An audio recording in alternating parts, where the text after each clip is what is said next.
قبل از اسلام ایران کا ایک مفکر جس کا نام شبانہ تھا ایران میں رہتا تھا۔ ایک چھوٹا لڑکا بھاگتا ہوا اس کے پاس آیا اور کہنے لگا، میری ماں نے فیصلہ کیا ہے کہ معبد کے کاہن کے کہنے پر عظیم بت کے قدموں پر میری چھوٹی معصوم سی بہن کو قربان کر دے۔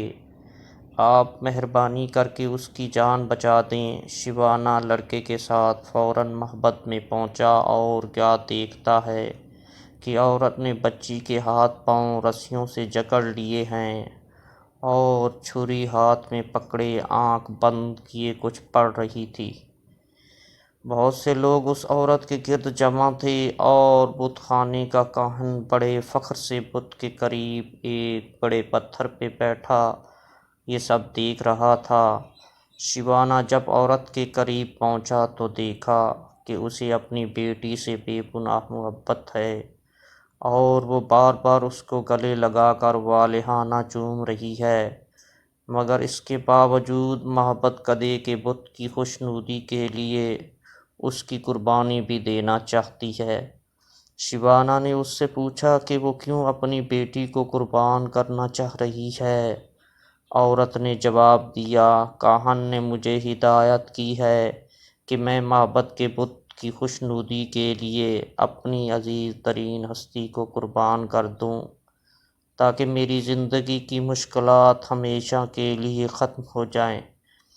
شبانہ نے مسکرا کر کہا، مگر یہ بچی تمہاری عزیز ترین ہستی تھوڑی ہے، اسے تو تم نے ہلاک کرنے کا ارادہ کیا ہے۔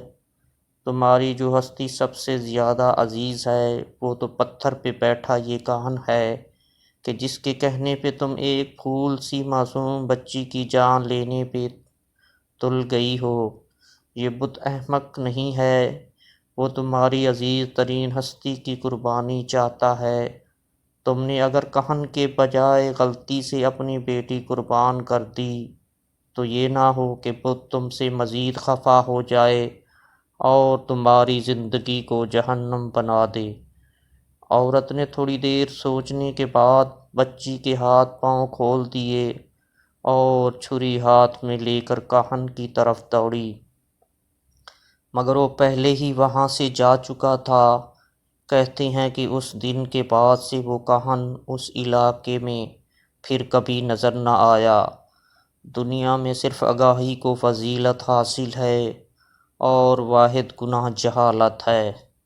جس دن ہم اپنے کاہنوں کو پہچان گئے ہمارے مسائل حل ہو جائیں گے۔